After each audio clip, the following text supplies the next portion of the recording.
Hello guys, it's Stephen and Phil here back on Club Footy, and today we were browsing for things to talk about, and then a bit of massive breaking news in the world of football popped up. So we thought we'd take a step aside from the kits and shirts and all that kind of stuff today and talk about Mr. Ole Gunnar Solskjaer. He's been appointed Manchester United manager. Some would say it's long overdue after a very successful temporary takeover at Manchester United. He's got a 3-year contract, which is it's not really surprising, is it? But I guess eventually it was going to happen. At the time, it was kind of interesting, right at the end of the international break before the football returns. Before we talk about it today and see whether that was the right call or not. Now, a full disclaimer, I'm a City fan, Phil's a Liverpool fan. So we'll try and be as fair as we can. We're looking at this from the outsider's perspective because I think in general, United fans, they're happy. And understandably so, given everything. But to me, I'm a little bit more cautious about this. If I was a United fan, I'd be very happy, but I'd also be concerned, I guess, about a few minor things, mainly his experience. What's your initial take on this, Phil? It's a really interesting timing for it to happen, as you say. It's especially after Van Gaal's comments in the week about bitter that, wasn't it? Very bitter. But moving on from that, I think for me the contrast between when United lost to PSG in the home leg of the Champions League, and a lot of people were kind of saying, oh yeah, that's kind of the limit, obviously, for United. They've still got a lot to do. And then, of course, they went away and won in Paris. I think after that game, basically, it was, if it wasn't a done deal, it was after that, wasn't it? He captured the zeitgeist there, didn't he? He really did. The mood around the club was fantastic. Even if it wasn't a classic United performance in terms of the way they played. They didn't blow PSG away, but it was the energy and the spirit, essentially. It gave United such a good feeling amongst that supporter base. And I guess in general, that's the most important thing. Fans have to be happy. And if they're happy, why would the board change that? Yeah, and that's the thing. Obviously, any decision at this level of the game, you have to think about it, or at least the club has to think about it from a marketing perspective, from a money perspective. And of course, the brand of United has grown so much in these past few weeks, and that kind of old school they feel alive again, don't they? They do, and they're kind of, obviously from an outside perspective, ultimately they have just been a better team to watch, regardless of kind of the long-term implications. So I think it makes a lot of sense for them. What I saw a stat saying, if the table had started, which is one of those weird kind of stats which is relevant, but if it had started when he took over, they'd be top of the league now by 2 points. And you can't really argue against that because he has brought back that energy. But then I think the one benefit of being a fan of an opposition club is that you look at it from a more cynical perspective. And when you're in the hype and you're happy and all that kind of stuff, you forget to look at the potential pitfalls anywhere near as much as you should do. And other opposition fans see the potential negatives, maybe. So we have the benefit of not being caught up in the moment. So I'll put it that way. So I think there's a reason to listen to opposition fans on this perspective, at least. For me, I think the reason he's been successful so far is mainly because he's a nice guy. I think that seems obvious. I think the players like him because he's anyone but Mourinho. He's full of energy. True. And also because he's an ex-United player, so fans love him. In general, he's brought this kind of effervescent, kind of cheeky charm to the role. In general, he's got the players excited again. He's brought Mike Phelan back in as well. He's doing a lot of the training. He seems a very popular figure at Old Trafford. And he's an energy and vibrancy to the team that has come from a guy, I guess, who's just not enthralled to anyone. He's just letting them be themselves. But for me, I don't know. I think essentially when the going gets tough, that's where the problems happen. Because this whole happy-go-lucky thing, eventually you need a leader, you need a strong figure. And I'm not sure yet, personally, and this is not unheralded, it's not unfair either to say he doesn't have the experience yet to prove it. He doesn't have that knowledge base to go to and say, what do we do now when things aren't going well? He hasn't got that years of experience. I'm not saying the great managers have to be experienced because Zidane wasn't really experienced, Guardiola wasn't really experienced as well, Barcelona. But Zidane and Guardiola, Zidane in particular, definitely. Actually, I say definitely Zidane, a much higher standing as a person, as an individual. Guardiola not so, but Guardiola's a savant-like genius. Yeah, and this is always, I guess, the crunch time now for any time a caretaker manager has that bounce. And I liked how football cliches put it when he said that Ole Gunnar Solskjaer was effectively a walking, talking Premier League years. You saw that retro callback constantly, all the language he uses. But as you say, and to be honest, in some ways though, there's already a real challenge just to get in the top four, and that'll be interesting. Obviously now he's got the permanent job. I'm interested to see how he handles that. Obviously Is the worry that it could be just... We've seen it before, haven't we? Famous examples, Di Matteo in particular. Yeah, big one. Yeah, won the Champions League, but effectively he kind of inherited that team. But at the end of the day, Chelsea won it, but after that he was also lauded for his free-flowing football, which sounds familiar. His record wasn't as quite as impressive other than... Like, he lost a few Premier League games, but he did win the Champions League, which is impressive. Yeah, and I think that's the thing for now for United. There's still a lot for grabs. At the end of the day, if they at least play okay in the Champions League, they've got nothing to lose there. So basically, they've got a free pass. But then if they get the top 4, that is a significant achievement. No matter what you think about United, they're still in the Champions League. It's a huge thing. Got a hell of a draw, but Yeah, and just the fact that they're in the top 4 conversation is actually incredible.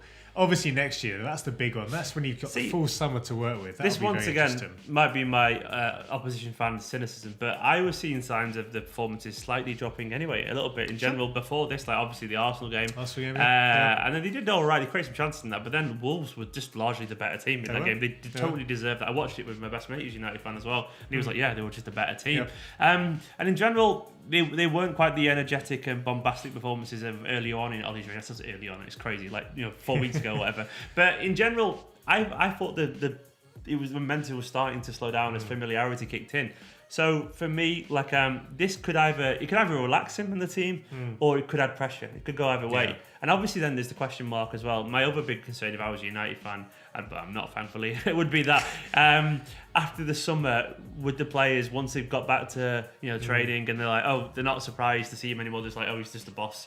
If anything, the energy levels will drop. Then he has to get him back up again. That's going to be the hardest thing to do, because at the moment, imagine he's got the energy levels up here, and I say they're slightly dropping a bit in terms of excitement.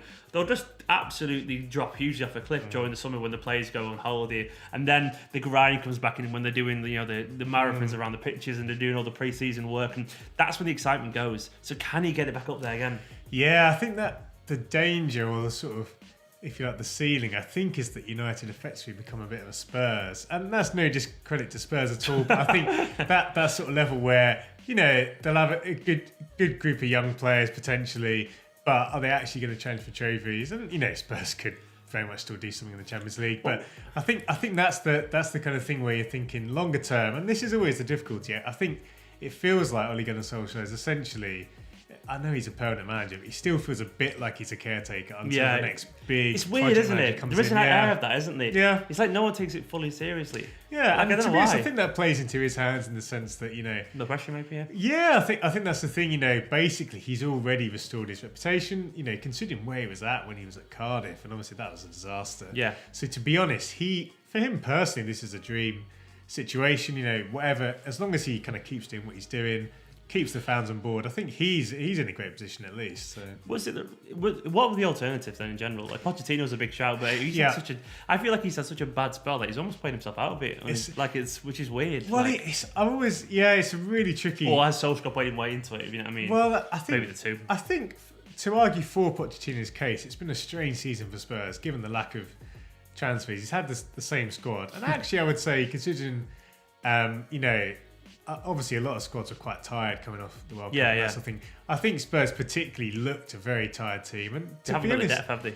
No, but I think again, look at what they've done in Europe. It has been quite impressive, and despite, I think ultimately they're probably not going to win a trophy again. But actually, I don't think he's harmed himself too much there. Apart from him, obviously Zidane is now back at Madrid, so that is kind of another. Yeah, no chance there, really. No chance there. Other than that, there are obviously some up and coming managers around. A lot of people, funnily enough, I think I've seen talking about, do they actually look at someone like a Nuno Espirito Santos? Yeah. And that'd be an interesting choice. That would be, wouldn't it? Someone like that who clearly, has bit of a left field choice. Left field choice, but he's improved that Wolves team. A lot of people say any one of the exciting young German managers that pops up every single week. Exactly. Any of those, there's a lot of kind of. I guess the problem is that there are a lot of riskier choices. There's not really many proven managers out there. Is it the rare case of where we've got a situation where everyone can be happy. You know what I mean? Like in terms of maybe United fans have every reason to be happy about this because he's restored a bit of faith in the club. He's restored a bit of energy, a bit of liveliness. The players are really happy.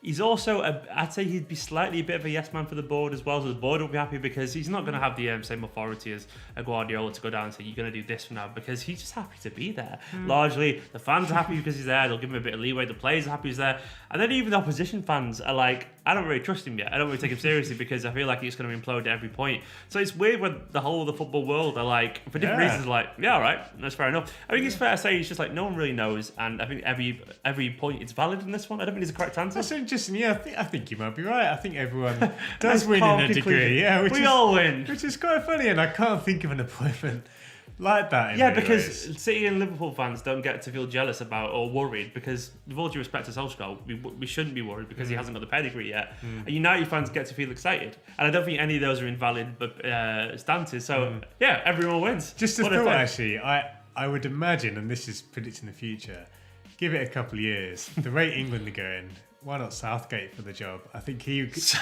be a funny choice, but I actually think, if England do anything at the Euros, I think people, do you know what? Will be clamouring. You know what? You're not wrong there. Actually, his stock is rising massively. I mean, just for him as a person, obviously, it comes down to the results, and international football is very different to good with young players. Football. But he's developing a philosophy as well. Actually, his style is actually evolving. If you're trying to sign Sancho, why not?